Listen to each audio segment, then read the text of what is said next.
Olá, estudante! Tudo bem? Na aula de hoje, nós vamos falar sobre tradução. Vamos traduzir um texto? Não, melhor do que isso. Vamos utilizar um ribossomo para traduzir a informação contida no RNA em uma nova proteína. Bora? Preparada? Então, o objetivo dessa nossa aulinha linda, maravilhosa, poderosa de tradução é o quê? Estudar o processo, como acontece a tradução e compreender aí então a síntese de proteínas. Lembrando que já tivemos uma aulinha de replicação de DNA, então você já sabe como é que faz cópias de DNA, como se fosse uma máquina de Xerox. De uma molécula de DNA, eu posso fazer uma transcrição e produzir um RNA, uma molécula de RNA. E ainda dessa molécula de RNA eu posso fazer uma tradução, traduzir essa informação contida em um RNA em uma proteína, das muitas milhares, milhões de proteínas que temos aí na formação de um organismo, ok? Então esse é o nosso dogma central da biologia celular e da genética também, né? Então a replicação do DNA, cópias do próprio DNA, transcrição, eu transcrevo uma informação de DNA em uma molécula de RNA e tradução, eu traduzo uma informação do RNA para a produção de uma proteína. Bora, galera! Então não se esqueçam, replicação, transcrição e tradução, que é o que a gente vai compreender hoje nessa aulinha. Começando aí, a gente tem que lembrar o que é um gene. O que é gene, gente? Gene, sequência de DNA que codifica um elemento funcional. O que é esse elemento funcional? Uma molécula de RNA. Lembrando que a gente tem vários tipos de RNA, então vamos ver isso mais pra frente. Vamos devagar. Duplicação de DNA, eu duplico essa molécula para que essa célula possa passar pelo ciclo celular, pela regulação desse ciclo celular e se dividir então em duas células filhas, duas moléculas, uma para cada célula filha. Dessa molécula de DNA, passo por um processo de transcrição, eu vou transcrever a informação de uma região desse DNA em uma molécula de RNA. E posso fazer o contrário também. De uma molécula de RNA, eu posso transcrever reversamente e produzir uma molécula de cDNA, DNA complementar. Tá ok? Lembrando que aí nesse caso aqui nós vamos remover aqueles introns. Então eu só vou ter as regiões de exon. Por isso que a gente chama de DNA complementar. Durante a transcrição, vai entrar aqui nessa molécula inicial de RNA, tanto introns quanto exons. E aí, esse RNA vai passar por um processo que a gente chama de splicing, né? Vai ser modelado aí de acordo com a necessidade dessa molécula expressar esse RNA, ok?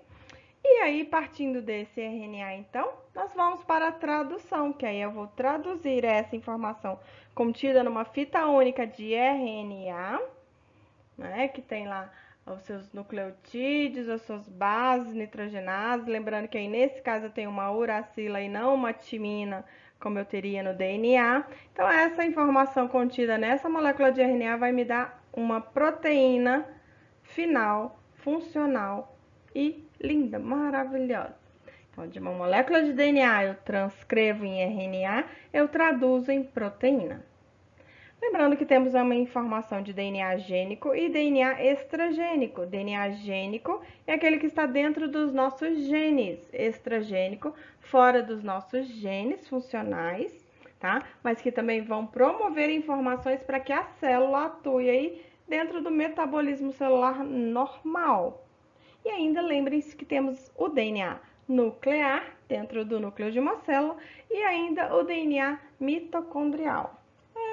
Genética é linda, fala a verdade. Começando aqui pelos tipos de RNA, os básicos, tá, gente? Temos muito mais tipos de RNA, mas vamos para os tipos mais básicos aqui que vão estar relacionados aí ao processo de tradução, tema do nosso encontro de hoje. tRNA, que é o transportador, ele é um RNA transportador. Essa é a estrutura molecular do tRNA. Tá vendo que ele tem, parece um Tzinho mesmo, né? E aí ele vai ter uma região aqui específica para acoplamento dos aminoácidos que vão formar aí nossa bonita proteína, tá? Então, por isso que ele chama de transportador, porque ele faz o transporte de um aminoácido. Próximo aí é o nosso bonitíssimo rRNA, RNA ribossomal, Rzinho de ribossomal. Então, essas estruturas de rRNA são duas, né? A gente chama de subunidade menor e subunidade maior. Essas subunidades são montadas separadamente e elas funcionam, atuam juntinhas, em conjunto, como se fosse uma mãozinha encaixada sobre a outra, ok? Aí a gente vai ter um sítio aqui de acoplamento para o tRNA e um sítio de acoplamento para o mRNA, nessa estrutura do ribossomo, que vai ser a nossa futura maquininha de fazer proteína. Então, eu tenho um RNA que transporta, um RNA que faz a maquininha de produzir uma proteína, mas espera aí, como é que eu vou fazer uma proteína se eu não tenho a receitinha de como produzi-la? Temos o mRNA. É o RNA mensageiro. Ele vai trazer a mensagem, a receitinha, para fazer, então, a bonita dessa proteína. Quais os aminoácidos que eu devo colocar aqui? Então, é o mRNA que vai trazer todas essas informações. Então, lembre-se, vamos trazer uma informação, uma mensagem. Essa mensagem vai chegar até a produção aí, para fazer essa proteína. Então, o mensageiro está trazendo essa informação. A fábrica vai funcionar como quem? Como os ribossomos, tá? E, por fim, quem vai transportar esse material, que são os aminoácidos, é o tRNA, tá? No final das contas, a gente vai ter algo mais ou menos assim, não tão bonitinho desse jeito. Então, a gente tem uma fita de mRNA que está trazendo a informação. Eu tenho as duas subunidades do ribossomal, que vai formar um ribossomo. E aí eu tenho o bonitinho do tRNA transportador. Veja ele aqui, ó, ele vai trazendo o azulzinho, traz os aminoácidos para que faça, então, a cadeia polipeptídica aqui, né, desses polipeptídeos, formando, então, uma proteína funcional após todo esse processo. Beleza? Vamos ver como é que isso funciona, ponto a ponto? Proteínas, então, são compostas por aminoácidos unidos por ligações peptídicas. Eu grudo um aminoácido no outro por uma ligação peptídica. Enzimas são proteínas, mas nem toda proteína é uma enzima, ok? Então, enzimas são proteínas que atuam na catalisação de processos, fazer o negócio andar mais rápido, tá? Isso é a função de uma enzima. E aí, a sequência de bases de DNA vai dar vai me passar essa sequência específica dos aminoácidos para que eu possa produzir, então, a proteína. Então, a partir desse código genético contido no DNA, eu consigo fazer aí os milhões de proteínas que o nosso corpo expressa. E o conjunto de nucleotídeos que codifica um único aminoácido, a gente vai ver que essa unidade básica do código genético, ela é chamada de códon. Eu vou ter sempre 3 letrinhas para formar um códon. Esse código formado de uma trinca de 3 nucleotídeos, né? Que vai codificar, então, os 20 aminoácidos essenciais aí para a produção de proteínas presentes nos organismos vivos, tá? Então, lembrando, 3 letrinhas formam uma trinca é um códon, cada códon desse daqui, a cada 3 letrinhas, vai me dar informação para a produção de um aminoácido específico, tá? Então, do DNA, produz um mRNA e aí produz, então, a proteína. Transcrição e tradução. Essa aqui, ó, gente, ó, é uma ligação peptídica, tá? Para quem tiver dúvida aí na bioquímica. Esse aminoácido, então, codificado por 3 nucleotídeos consecutivos lá na receitinha do mRNA, vai gerar, então, um nucleotídeo que pode ter de 1 a 4 bases possíveis. Lembra que eu tenho adenina, guanina, citosina e uracila? Então, essas 4 bases vão se combinar para formar essas trincas, né, os códons do aminoácido. Então, lembra que aí em cada posição de nucleotídeo eu posso ter pelo menos 43, que dariam 64 possíveis códons. 43 combinações e aí 64 possíveis códons de formação de proteínas. Ah, mas 64 códons? Eu não tenho só 20 aminoácidos? Para que eu tenho tanto de possibilidade aqui? O tRNA, o RNA transportador, ele vai servir como molécula adaptadora, ligando-se aos aminoácidos particulares e entregando-os ao ribossomo. É onde esses aminoácidos vão ser, então, montados em cadeias de polipeptídeos. Então, cada tRNA, ele se prende a um tipo específico, único, de aminoácido. Então, quantos tRNAs eu preciso? Se eu tenho 20 aminoácidos, eu vou precisar de 20 tipos de tRNAs, ok? Então, lembrando que a gente tem 4 letrinhas. Dessas 4 letrinhas eu posso fazer combinações para formar trincas. E daí, então, é que eu tenho as 64 possibilidades de formação de códons. Lembrando que algumas variações aqui, ó, a gente vai ver que alguns aminoácidos têm variações entre esses códons para a produção desse mesmo aminoácido. Outros aminoácidos, no entanto, como a metionina, tá, que é o nosso códon de início para a produção de uma proteína, ela tem apenas uma única combinação, A, U, G, tá? Então, essa variabilidade aqui que a gente vai observar na formação dos códons é justamente para que a gente possa produzir proteínas com variabilidade na sequência do mRNA, tá ok? O quadro de leitura, ele é sempre definido pelo códon de iniciação. É aquele primeiro códon que a mensagem do RNA mensageiro vai trazer para a gente e vai especificar quem está começando, quem está iniciando. Então, a gente chama esse códon de iniciação e é sempre o G, que vai promover aí a adição de uma metionina. Então, lembre-se que o auge é uma metionina. Vai dar a iniciação aí para a formação da cadeia polipeptídica, ok? A partir disso, então, nós vamos ver que 3 códigos não vão codificar nenhum tipo de aminoácido, o AA, o AG e o GA. Esses códigos são chamados de códigos stop ou então códigos de parada. Eles sinalizam para o mRNA, aliás, para o ribossomo, que isso aqui está acabando, né? Essa tradução está finalizando. E aí as duas subunidades podem se desacoplar e desligar essa produção aí de polipeptídeos.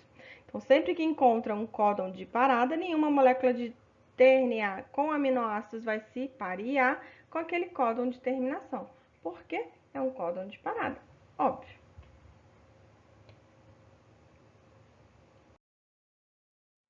Então, vemos aqui o nosso código genético de 64 possibilidades, combinações de códons. Eu vou formar 20 aminoácidos básicos essenciais. Então, diferentes códons para um mesmo aminoácido. Vejam aqui a possibilidades aí, ó, para vários aminoácidos, como tem essa variabilidade. Veja que para a metionina, que é o nosso códon de iniciação, lembra que o auge é iniciação. Então, auge só tem um códon para produzir aminoácidos, para adicionar, na verdade, aminoácidos metionina, tá? Já para o triptofano aqui, ó, a gente só tem também um único códon, o GG, tá ok? E lembrando que nós temos 3 códons de parada, 3 códons que vão informar para o ribossomo, queridinho, desliga porque já acabou a receitinha dessa proteína, tá? Enquanto que para outros aminoácidos, como arginina, leucina e serina, olha a possibilidade aí de combinações de códons para produzir esses tipos de aminoácidos, tá? Então vamos lá, vamos estudar o bonito do nosso querido RNA transportador. Todos esses RNAs, eles têm uma sequência CAA na extremidade 3' da sequência do RNA.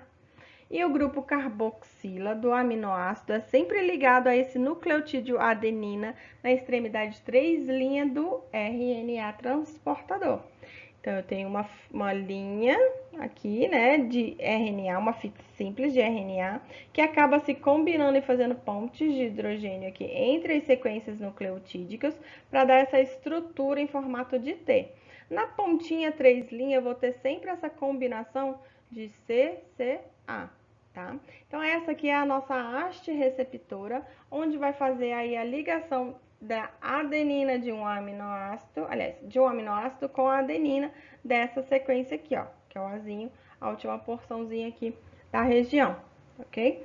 Então, essas 3 porções aqui em azulzinho que a gente tá vendo, né, é onde não vão ser usadas para diferenciar os tRNAs. Todos eles têm essa região aceptora igual para todos os 20 tipos de RNA transportadores. As posições em vermelho são importantes para o reconhecimento do tRNA para uma enzima sintetase, né, que é a enzima que vai dar a formação aí, conformação para carreamento desse aminoácido. E as posições em amarelo são utilizadas por mais de um tipo de sintetase, ok? Então, nós estamos falando aí dos elementos que estão atuando dentro da tradução, tá? De maneira geral. Aqui no caso, para os ribossomos, que é a fábrica de proteínas da célula, a gente vai fazer uma especificação aqui, né? Visto que temos um detalhe diferenciado aí para procariotos e para nós eucariotos, ok? Então, as moléculas de RNA ribossomal, que vão dar origem, então, ao ribossomo de um procarioto e de um eucarioto, são diferentes, tá? Então, a gente vai observar aqui, no rRNA de procariotos, nós vamos ter a subunidade formada por duas sequências de rRNA, vai formar a subunidade maior, e a subunidade menor ela é formada por uma única molécula de rRNA. Vejam então que essas duas subunidades montadas vão formar aí um ribossomo final com 70S, tá? Já na molécula de eucariotos, a gente vai ter essa mesma conformação de duas moléculas de rRNA para formar uma subunidade maior e uma molécula para formar a subunidade menor, sendo que quando elas duas se acoplam, né, se juntam, essas duas subunidades, a subunidade menor e a maior, elas vão dar origem aí a um ribossomo de 80S. Esse S significa coeficiente de sedimentação, tá? Fatores bioquímicos aí relacionados à estrutura do rRNA, tá? Então, não se preocupem a isso. Mas lembrem-se que temos duas subunidades, uma maior e uma menor. Elas soltas não funcionam, não atuam como um ribossomo quando acopladas, tá ok? Então, é sempre desse formato aqui que a gente vai conseguir visualizar a estrutura tridimensional de um ribossomo. Subunidade menor, subunidade maior. Veja que a gente tem um túnel aqui, ó, um tunelamento, por onde vai se acoplar a molécula de RNA mensageiro e ainda um outro encaixe aqui, ó, nessa porçãozinha aqui, para o encaixe do tRNA, do RNA transportador, tá ok? Então, como a gente vai visualizar isso?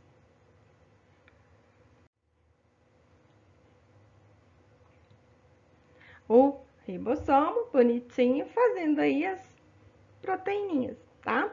Então, a subunidade menor, a maior acopladas, o ribossomo funcionante e a molécula de RNA aqui passando dentro desse tunelamento, tá ok? O tRNA se encaixa aqui e veja, ó, os aminoácidos já ligados aqui por ligações peptídicas, tá ok? Então, imagine aí o ribossomo como sendo um grande comedor de moléculas de mRNA e liberando aí os polipeptídeos, as proteínas prontinhas, tá ok? Opa, beleza? Bora começar a traduzir essa informação? Começando, eu preciso de uma receita para ser traduzida, óbvio, né? O que eu vou fazer, não sei. O mRNA que vai me mostrar aí o que eu preciso fazer nessa nova proteína. Preciso de subunidades maior e menor para montar um ribossomo, fábrica de reação dessa síntese proteica. Preciso de 3 proteínas específicas, que são fatores de iniciação. Vou mostrar para esse ribossomo que essa síntese precisa começar, né? Preciso dos transportadores aí, principalmente do primeiro deles, que é um N-formilmetionina presa à região adenina lá desse transportador, né? Que é o primeiro aminoácido a ser colocado aí na nossa sequência. E preciso das forças da quebra de um trifosfato. No caso, a gente utiliza moléculas de trifosfato guanosina. Quando essa molécula é quebrada, esse trifosfato é quebrado, eu tenho aí a força de um pirofosfato que permite a reação aqui, ó, peptídica, colando um aminoácido no outro. Então, o primeiro aminoácido no auge é a metionina. E aí, por fim, a gente segue essa sequência aí dos aminoácidos conforme a ordem que esse mRNA está trazendo pra gente, tá? Quebra uma guanosina trifosfato aqui, gera uma ligação peptídica entre um aminoácido e outro. Vou formando, então, um polipeptídeo. Vamos ver então, etapa por etapa, pedacinho por pedacinho, como é que isso tudo começa. Então, aqui temos a subunidade maior e a subunidade menor, tá? A princípio, a gente vai ter aqui, ó, uma sequência, tá? De iniciação, que é sempre o códon auge. E aí, essa sequência do mRNA vai se alinhar a subunidade menor do ribossomo, né? Então, essa mRNA vai se ligar à subunidade menor do ribossomo. E aí, um tRNA transportador, um RNA transportador contendo a metionina, que é o primeiro aminoácido a ser adicionado aí a essa proteína, ela vai ter o anticódon complementar, então, a sequência do auge. Esse anticódon do tRNA, ele é posicionado perfeitamente sobre o códon, e aí sim, essa ribossomo, a subunidade maior do ribossomo vai se acoplar a isso aqui, então, para que aconteça aí o início dessa síntese proteica. No caso de bactérias, quando a gente estiver falando de bactérias, a gente vai ver muito falar sobre essa sequência Shine-Delgado. Essa sequência que permite o reconhecimento da subunidade menor com a sequência do mRNA, tá? Então, lembrando, o ribossomo tem duas subunidades.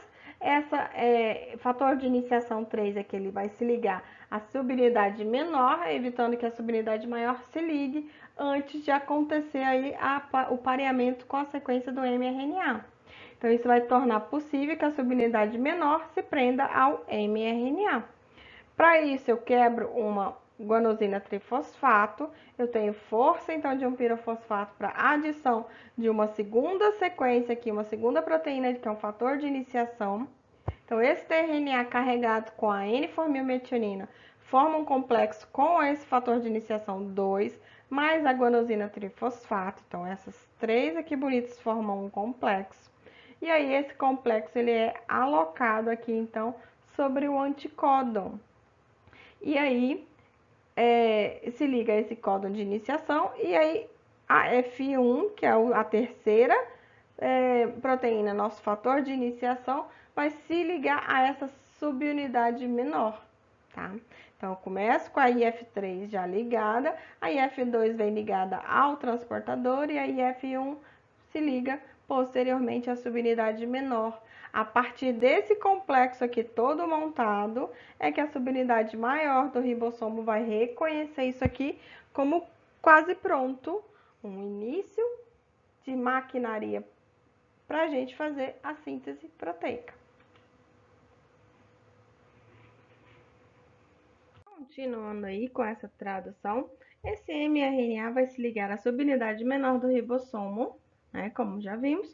O tRNA iniciador se liga ao mRNA por meio do paramento dessas bases entre o códon e o anticódon, o auge com o AC que está presente aí no RNA transportador, e aí sim o ribossomo, a subunidade maior, vai se unir a esse complexo de início. Após a montagem de todo esse complexo, onde eu tenho os fatores de iniciação presentes, acoplados aí nos devidos lugares, aí sim, essa subunidade maior, então, vai reconhecer esse material e com isso, esses fatores de iniciação são removidos, né? Eles se dissociam desse complexo. A GTP, então, é hidrolisada, eu quebro e formo um pirofosfato aqui. E essa força de quebra aqui é o necessário para que ative toda essa reação metabólica. Né? Essa subunidade maior, então, se acopla adequadamente à subunidade menor, onde já tem aí o complexo ligado ao auge, né, ao códon de iniciação, com o transportador contendo aí uma metionina, tá? Então, essa subunidade maior vai se acoplar e aí criando, então, o ribossomo funcional numa conformação 70S. Ou seja, no final desse processo de início da tradução, o ribossomo vai ser montado sobre o mRNA e o primeiro tRNA é preso ao códon de iniciação. Esses detalhes que a gente observou nos slides anteriores estão relacionados à tradução aí, principalmente para procariotos. No nosso caso, eucariotos, temos aí eventos semelhantes, porém com algumas pequenas diferenças, tá? Começando pela subunidade aí 16S do RNA, que é a subunidade menor. Ela vai sempre se ligar, então, àquela sequência Shine-Dalgar do mRNA.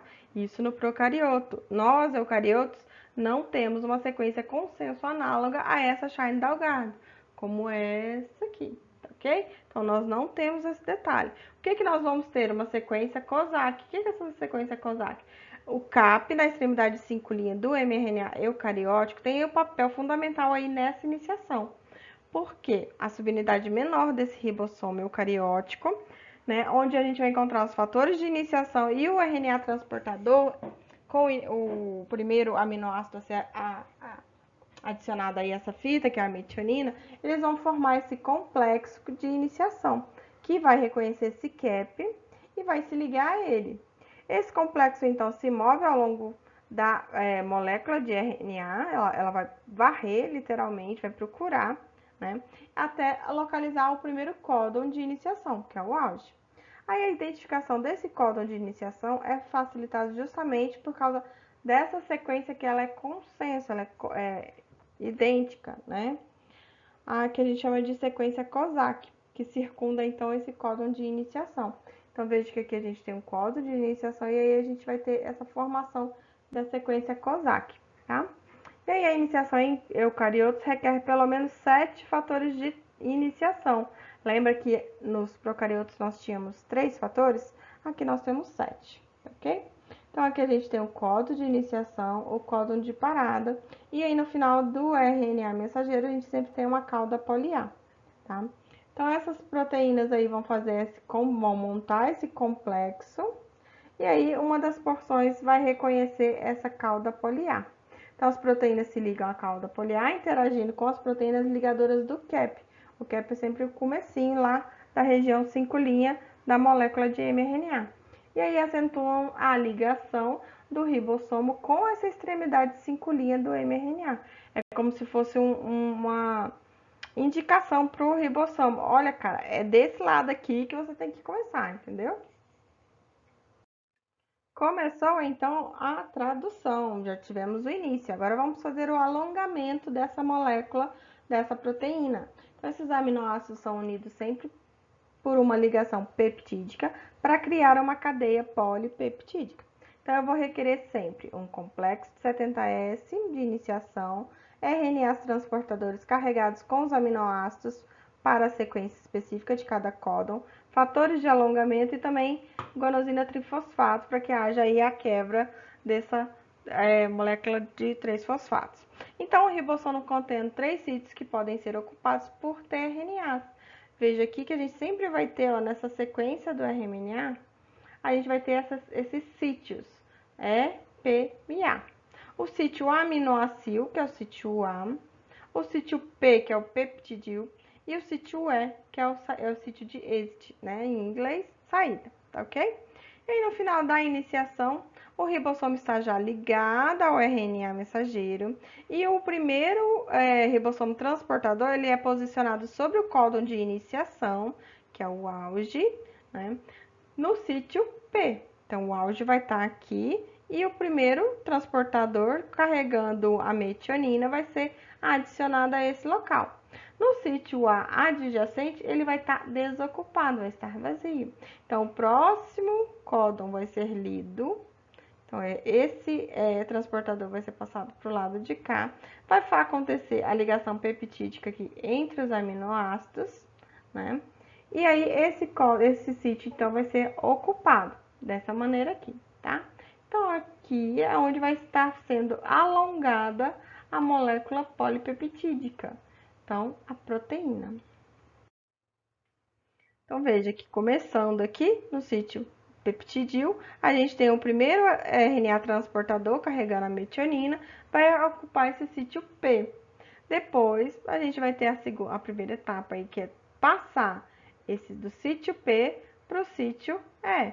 Mas antes disso, eu preciso acoplar um ribossomo, o RNA transportador, de acordo com o próximo códon, ele vai estar trazendo aí, então, o próximo aminoácido, aqui no caso uma prolina, né? Esse fator de elongamento, FE, fator de elongamento TU, ou TU, ele vai estar aí ajudando, auxiliando a acoplação desse RNA transportador justamente nesse sítio A de aminoácido, né? Então, ele vai entrar nesse sítio A. A hora que esse transportador ele passa para o sítio E, vai acontecer a ligação peptídica aqui, né? E aí o GTP ele vai ser rompido, vai ser quebrado para GDP, hidrolisado, e esse complexo do fator de alongamento TU mais o GDP, ele vai ser liberado. Então, eu libero isso daqui, porque eu já utilizei a força da quebra desse trifosfato. E aí, isso tudo vai ser regenerado, esse complexo ele é reutilizado e de forma que ele se combina a outro RNA transportador carregado que esteja aqui chegando novamente. Terminação, ok. O alongamento a gente vai repetir aquilo inúmeras vezes, conforme os códons que forem aparecendo aqui para que aquilo aconteça, tá? Então, uma ligação peptídica ela vai se formar sempre entre os aminoácidos do sítio P de peptidil e A de aminoácido, e o transportador, o RNA transportador no sítio P vai liberar esse aminoácido, ó. Ele solta esse material aqui, tá? Formando então a molécula polipeptídica. O ribossomo vai se deslocar pelo mRNA para o próximo códon, e aí ele vai sempre requerer aquele complexo do fator de alongamento G mais uma GTP. Esse tRNA, então, que estava no sítio P, agora ele vai para o sítio E de saída, para ele se soltar aqui, né? E a partir do qual ele vai se deslocar para o citoplasma. Então, esse RNA transportador, ele vai ficar solto aí no citoplasma depois para ser reutilizado. Esse tRNA, então, que ocupou o sítio A, agora ele passa para o sítio P. Ele estava no A, passou para o sítio P. E aí, no sítio A, agora já encontra-se outro tRNA nessa posição. Lembrando que essa etapa aqui, ó, pode ser de alongamento, várias ligações peptídicas aí para formar um polipeptídeo, uma proteína, né? E a etapa 3 aqui também para terminação e liberação aí do RNA transportador já no sítio de saída, ok? Então, a síntese vai terminar quando o ribossomo achar um códon de terminação. São 3 códons para indicar ao ribossomo que aquela proteína está no final. Então, proteínas atuam como fatores de liberação e se ligam então a esse ribossomo que identificou um código de terminação. Esse código de terminação não está localizado na extremidade 3' da mRNA. Às vezes ele é seguido por vários nucleotídeos que constituem então a cauda 3' não traduzida, a gente chama de região UTR, né? Untranslation Region do mRNA, que frequentemente tem essas sequências que vão afetar a estabilidade da fita de mRNA e também influenciam nessa tradução, tá? Iniciamos, alongamos e agora precisamos terminar a tradução desse material. Como a gente termina? Assim que o ribossomo encontra um sítio, um códon de parada, de fim, de stop, chega, para de promover aí ligações peptídicas, tá ok? Então, quando o ribossomo se desloca pelo mRNA para um códon de parada, não existe um transportador que tenha um anticódon para este códon, né, na região do sítio A de aminoácido. O que acontece? Os fatores de liberação, eles vão se acoplar a este sítio, né, a este códon, ok? E aí, com isso, a gente vai ver que vai formar um complexo também com auxílio da GTP, porque eu preciso de força química para atuar aqui, e vai se ligar ao ribossomo. Esse complexo se liga ao ribossomo. A partir daí, então, esse polipeptídeo que foi produzido, ele vai ser liberado do último transportador que está no sítio P.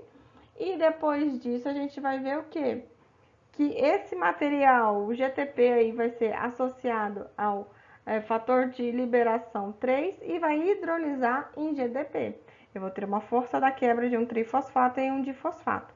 Essa quebra promove o que? A liberação de todos esses cofatores aqui da maquinaria enzimática que estava fazendo a síntese proteica. Então, esse RNA transportador, o RNA mensageiro e todos os fatores de liberação, mais as subunidades do próprio ribossomo, são soltos.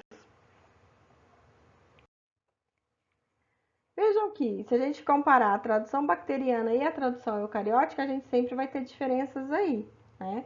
Lembrem-se, o código genético das bactérias ou dos procariotos e de eucariotos é praticamente idêntico. Nós temos as mesmas 4 letras, A, T, C, G, tá? A diferença é que o aminoácido especificado pelo códon de iniciação é diferente para cada um de nós. Então, procariotos tem um auge de início que codifica uma metionina, é a formilmetionina.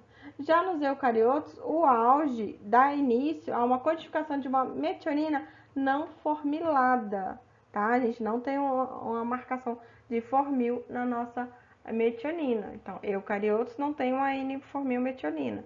Nós temos uma metionina. A possibilidade de engenharia genética, a gente aproveita esses genes eucarióticos que podem ser traduzidos nos sistemas bacterianos e vice-versa. É aqui que a gente começa a produzir, então, insulina via bactérias, engenharia genética, porque a gente altera o código genético de bactérias para que elas façam essa produção de genes, expressão de genes eucarióticos na via procariótica. E a transcrição e a tradução podem ocorrer simultaneamente nas bactérias, mas o envelope nuclear separa esses processos nas nossas células eucarióticas. Lembra que bactéria não tem núcleo? Se eu não tenho núcleo, tudo vai acontecer no mesmo lugar, ou seja, no citoplasma dessas célulazinhas. Nós, eucariotos, temos um citoplasma separado do núcleo, do material nuclear. Lembra que dentro do núcleo vai ser produzido quem? RNA, transportador, mensageiro e ribossomal. Cada uma dessas moléculas elas têm que ser sinalizadas para serem endereçadas até o citoplasma. No citoplasma, sim, os RNAs e a própria proteína vão poder ser, então, produzidas, sintetizadas aí como polipeptídeos. Então, diante disso, nós temos um controle da expressão gênica eucariótica, que torna possível uma modificação abrangente na nossa molécula de RNA mensageiro.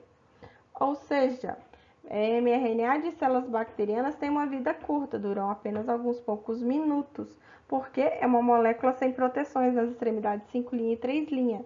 Já a nossa molécula de mRNA, que foi produzida dentro do núcleo e endereçada para atuar do lado de fora, dentro do citoplasma, elas duram horas ou até mesmo dias. Por quê? Tem uma proteção cap, 5' e tem uma cauda poli-A, 3', justamente para que mantenham essa estabilidade da molécula, para que ela passe de dentro do núcleo para dentro do citoplasma e então atue conforme a necessidade. Ainda assim, nessa comparação de tradução bacteriana com a tradução eucariótica, o que a gente vai ver? A subunidade maior do ribossomo eucariótico tem 3 rRNAs. Então, eu preciso de 3 moléculas ribossomais de RNA para formar uma subunidade maior do ribossomo, enquanto que a de bactéria tem apenas 2 moléculas. Então, isso serve para quê? Alvo para antibióticos e outras substâncias que inibam a tradução bacteriana, enquanto não tem efeito na tradução de genes nucleares eucarióticos. Ou seja, vários antibióticos são moldados, são formulados, são desenvolvidos para atuar justamente nessas 2 moléculas de rRNA ribossomal bacteriano. Então, faz mal para a bactéria, mas não faz mal para mim, tá? E aí, a iniciação da tradução nas bactérias, a gente vê que a subunidade menor do ribossomo se prende diretamente à região perto lá do códon de iniciação, por meio de pontes de hidrogênio entre a sequência Shine-Dalgardo na região 5' não traduzida daquele RNA mensageiro e uma sequência na extremidade 3' do RNA ribossomal 16S, na subunidade menor, tá? O que a gente vai ver de diferente nisso? Isso é bactéria. Em nós eucariotos, a subunidade menor do ribossomo se liga primeiro às proteínas fixas ao cap da região 5' no mRNA. Depois é que vai ter a migração pelo mRNA procurando, analisando a sequência até encontrar o primeiro códon de iniciação, o primeiro auge. E além disso, a gente vai ver que tem um número maior de fatores de iniciação que atuam durante a iniciação eucariótica do que a bacteriana. Bacteriana, 3 fatores de iniciação. Eucariótica, pelo menos 7 fatores de iniciação. Isso mostra também o que? Temos uma regulação da síntese proteica muito maior, muito mais específica do que as donas bactérias, ok?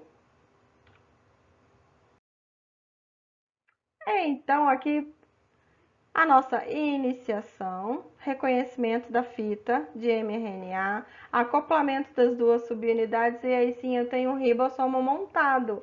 Começa assim então o enlongamento, o alongamento dessa proteína, desse polipeptídeo. Se eu vou grudando peptídeos, eu viro um polipeptídeo, né? Então esse polipeptídeo vai sendo desenvolvido aqui, tá? Lembrando que esse peptídeo ele pode ser produzido diretamente no citosol da célula, dependendo do tipo de proteína, ou então esse ribossomo vai estar aí combinado ao retículo endoplasmático rugoso e essa proteína vai ser aí direcionada para o interior, para a luz do retículo endoplasmático rugoso, tá? Depois vocês verifiquem essas informações em biologia celular, tá bom? Então aí fez-se o alongamento todo dessa molécula, eu vou para o sítio de terminação. Encontrou um sítio de terminação, opa, acabou, não tem mais que copiar mais nada, não tem que mais grudar nenhuma ligação peptídica para fazer esse polipeptídeo, solta-se as duas subunidades e desacopla toda a maquinaria proteica, ok? Então, lembrando, auge é o início, temos um sítio peptidil, aminoácido e um sítio exit, né, de saída. Então, sempre vai acontecer a ligação peptídica entre o sítio P e A, ok? Então, aqui para vocês verem, né, que a nossa bonitinha formação aí é sempre quem? A gente tem um RNA formando o ribossomo, um RNA transportador, um RNA mensageiro, e aí o DNA mandando o que é para fazer? Proteína na mesa 2, por favor. Então, lembrem-se, em procariotos, a transcrição e a tradução, ela acontece simultaneamente, porque esse DNA circular de procariotos, ele está ativamente funcionante. E a vida de uma célula bacteriana, ela é bem mais curta do que de uma célula eucariótica, tá? Nesse caso das bactérias, o que a gente vai observar? A formação de polissomos ou polirribossomos. São vários ribossomos acoplados aí a esse material para que essa molécula ela seja rapidamente copiada, produzido um mRNA e também feito as proteínas necessárias para que essa bactéria aí funcione como uma bactéria. Então, a tradução de uma única mensagem por vários ribossomos ao mesmo tempo vai permitir fazer diversas cópias da mesma proteína. Aquela proteína precisa estar, aquela bactéria precisa constantemente da produção dessas proteínas para sua sobrevivência. Então, polirribossomos, vários ribossomos, atuando em sequência aí, juntamente com esse complexo enzimático e a produção desse material, desses polipeptídeos. Na célula eucariota, o que a gente vai ver? Temos uma carioteca que separa o núcleo da parte citosólica da nossa célula, tá? Então, dentro do núcleo a gente tem um nucleolo. Nesse nucleolo é onde vai ser produzida aí as moléculas de RNA ribossomal, né? A subunidade menor, a subunidade maior. Nós vamos ter os processos de replicação, o processo de transcrição e o processo de tradução sempre do lado de fora no citosol. Ah, mas eu fiz RNA mensageiro, RNA transportador e RNA ribossomal tudo dentro do núcleo. Sim, essas moléculas vão ser endereçadas, vão ter uma sinalização especial em cada uma delas que indica que elas devem passar pelos poros nucleares para atuarem dentro do citosol aí na função que cada uma exibe, tá? Então vejam que o mRNA ele vai ser removido as regiões intrônicas, vou ter somente os exons aqui, né? O intron, que é esse azulzinho, foi removido, passou por aquele splicing. Tem um cap na região 5' que é uma proteção, como se fosse um capacetezinho, e uma cauda poliar também na região 3', que vai permitir aí a estabilidade para essa molécula. E essas duas regiões são necessárias para que encontrem aqui, faça a maquinaria proteica, né, aquele complexo proteico, para iniciar a tradução, tá? Então, todo esse material, as subunidades ribossomais, o RNA transportador, os aminoácidos e os fatores de transcrição, eles vão estar todos aqui dentro do citosol, atuando aí durante esse metabolismo celular, tá? E ao mesmo tempo tá tudo acontecendo, replicação, transcrição, produção, o splice alternativo dos mRNAs, tá? Produção de RNAs ribossomais, produção de RNAs transportadores, e tudo isso está sendo enviado constantemente pelos poros nucleares para dentro do citosol, e constantemente proteínas estão sendo sintetizadas, produzidas aí no citosol. Galera, essa foi nossa grande aula de hoje de tradução, tá ok? Deixa aí alguns livros para vocês. Lembrando que no Pierce tem um capítulo específico para a tradução, tá? Mas no Strachan também tem, no Griffiths também tem. Eu trago aqui esse outro livro para vocês também, é interessante, tá? E tem o Thompson Thompson de Genética Médica, que traz algumas informações também. Lembrando que tradução, transcrição e duplicação são eventos bioquímicos, então não deixe de estudar livros de bioquímica. Eu gosto muito do Leniger, tá? É a Bíblia da bioquímica, ok? Então lembrem-se que 90% do sucesso se baseia simplesmente em insistir, ou seja, continue estudando, mas não esqueça seu cérebro para trás, tá bom? Beijo, povo! Até a próxima aula!